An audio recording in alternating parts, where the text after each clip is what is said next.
You need to know these 5 tips for Atelier Ryza 3, and the earlier that you know these tips, the better experience you're gonna have right out the gate the moment you start your adventure, Ryza's last adventure in Atelier Ryza 3.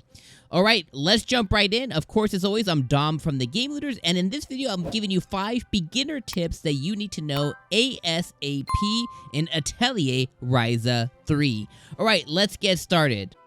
We are starting with tip number 1, and I think this is the most important tip to know the moment you put your cartridge or download Ryza 3, and that's how to change your outfits. Alright, so as soon as you jump in the game, you're going to be thrust into an adventure in Kirkin Island. The moment that you get off of Kirkin Island, you're going to be going to Pixie Forest, where your atelier is located. So the moment that you find your secret hideout's right here. What you want to do is go ahead and make your way inside. And I'm going to show you where to change your outfit. There's another couple of options here that you need to know as well, but the main thing is how to change your outfit. So once you're here in your secret hideout, make your way to this table right here. This is your diary. In your diary, you can save your game, load your game, but the most important thing is the changing room.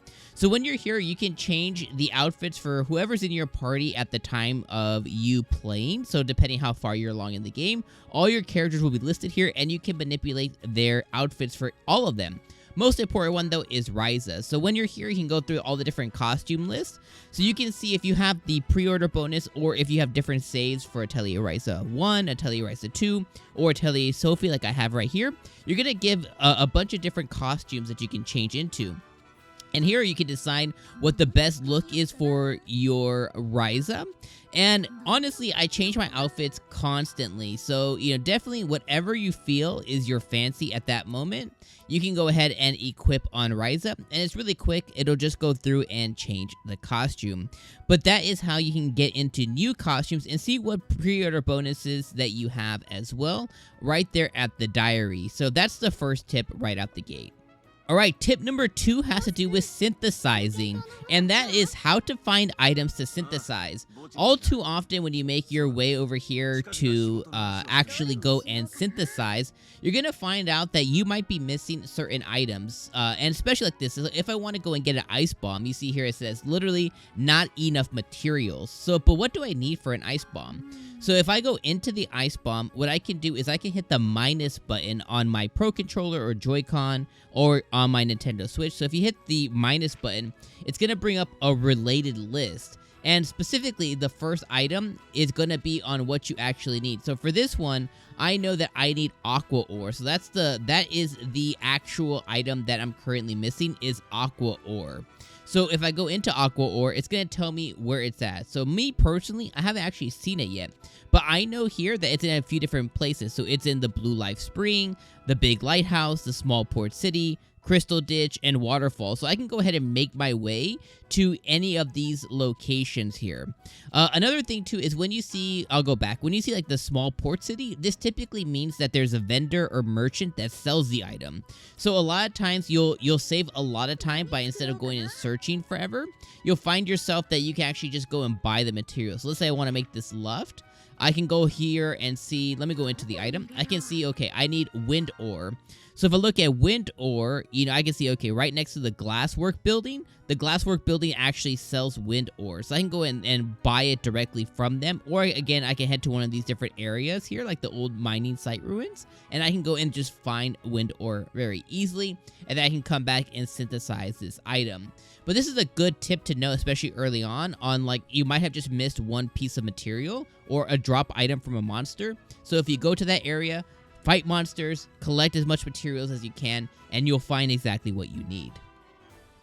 Alright, tip number 3 is incredibly important, and that's how to equip keys. When you're out and about exploring and fighting monsters, you're going to be collecting a lot of different keys, especially from a lot of different monsters. But how do you equip them exactly? Well, I suggest doing this at your atelier, because at your atelier, you're going to have your container, and every time you come here, you're basically going to drop off all your items, and you may be dropping off a lot of the keys that you've collected throughout your adventure so far.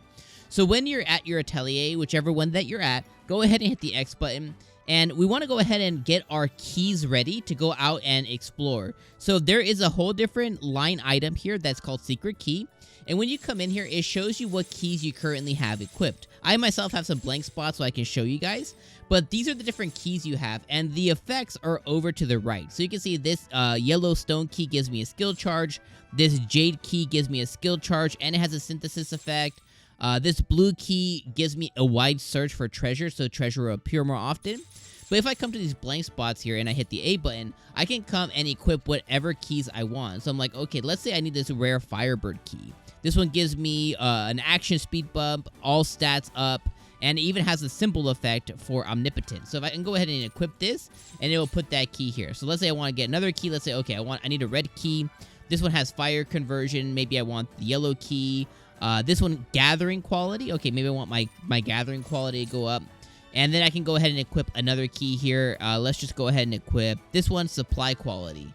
So now I'm ready. I can be like, okay, I can even change this one out. I'll change this one here for this one, which is action speed. So I can say, okay, here's all the keys I currently want to have equipped, right? And I'm ready to go out and adventure. So now I'm completely ready to go. So that is how to equip keys. One more bonus, I guess, for keys before I forget is if you go to your battle preparation here, and if you hit like Tau or whatever, you can go into equipment, and you can actually go and equip a certain key to them. And for example, like right now on Ryza, on Ryza right now, I have this Scarlet Wing key. So if you see the Scarlet Wing key, if I de-equip it, my stats go down. So you're going to find certain keys that you can actually go ahead and equip to your characters as well. As you see here, I have this one, which gives me Vitality, which is just health.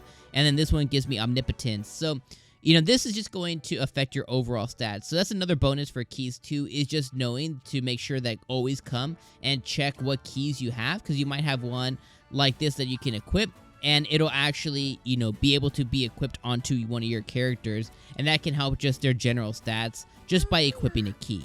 All right, tip number 4 is going to seem so stupid easy, and you might be like, why are you even telling me this? But that is the event log. So tip number 4 is the event log. All too often, you're going to find out that you're out here and you are, you know, you're swinging your weapon, you're doing whatever, you're about to fight some enemies, whatever the case is, and you're just not paying attention to the dialogue that's occurring on the bottom of the screen because you're busy. So it's hard to just stop and just read a lot of the time. So one thing that I have found to not miss any context or story events or anything that's happening is if you're out and about in the world at any time, you can come and stop and push the up arrow or up button on your D-pad or your Joy-Con, and this is going to take you into the event log, and you can go as far back as you want, and you can see all the different conversations. Like earlier, Tao was saying that he wants a fishing rod, blah, blah, blah, and you can come and look at your conversation and see on what actually happened. This is extremely useful if you're blind like me, because this helped me because there's so much dialogue that happens and the text is white, but then maybe suddenly the sun came out and I can't exactly read the text. So if I just hit event log, it gives me that nice background and I can actually read what the heck happened. So this is my one suggestion, especially early on, if you're struggling reading or keeping up with the subtitles like I did. And there's nothing to say there. It's like, it's totally okay to say, I missed that. So you can go and check this at any time. All right, my 5th tip is all about the order drive. About halfway through your adventure, you're going to get access to what's called the order drive. And this is what's going to happen when you're fighting an enemy. Essentially, this is like an all-out attack or like a special attack for one of your characters. But you want to make sure that you actually have all of the actual order drives equipped. Originally, you're only going to get Ryza's order drive attack. And if you forget to equip other characters' order drive, you're never going to get to use them. So go ahead and hit the X button and go ahead and head down to party. This is going to show you all the party members you have currently in your party, depending on what time you're playing the game. When you're here, you're going to notice a button that's called the L button, and the L button is going to go over to order drive. This is going to show you all the different moves that you can have while you're playing, and it's going to show you on basically how much AP it takes as well. So if we see, we have Singularity, Spirit Melody, I have Tao's Secrets, and I have Twilight equipped as well. So if I come into Singularity, I can come and change the order drive for however I want it to occur. And this will get tied into the left, the right, the up, or the down on the D-pad when the order drive is available during the the battle. This is incredibly important to have as many of them equipped, because you might want to use a different attack for a different character at a different time, and you're doing all these combos, so definitely you've earned it. Make sure that you never forget to come and check your order drive, and as more characters get put into your reserves and into your party, you're going to get more combos that you can have unlocked as well. Okay, before I let you go, I have one fifth and final tip for all my beginners and new players out there. And this is super duper easy, but it might be something that you're stuck on. If you're coming and you're gathering, right? This is just a super quick bonus tip. Let's say you need to come and you need to get this bush. And you want to equip a different item that you have. If you hold the L button and then you use the right stick, you can change which actual item you're equipping. So if I want to go from the staff, I can go to the staff, to the hammer, to the axe, to the sickle. You know, this is also going to be where your mount's at. But if you hold the button down, you can switch. And originally, when you start the game, you're going to get the staff. But if you see here, this staff is going to actually give me this specific item right there, which is like a leaf. But if I go over to a sickle, it's going to give me a different item. So depending what you're trying to synthesize, you may want to come in and actually make sure that you're using the right item as your item gathering. Alright my friends, that has been 5 beginner tips in Atelier Ryza 3 that'll drastically change your experience right out the gate. My pain is your gain. I honestly really hope that these 5 tips helped you out, as well as the bonus tip. If it did, throw us a like and throw us a subscribe, and enjoy your adventure in this fantastic adventure in Ryza 3. We'll see you in the next video. Peace.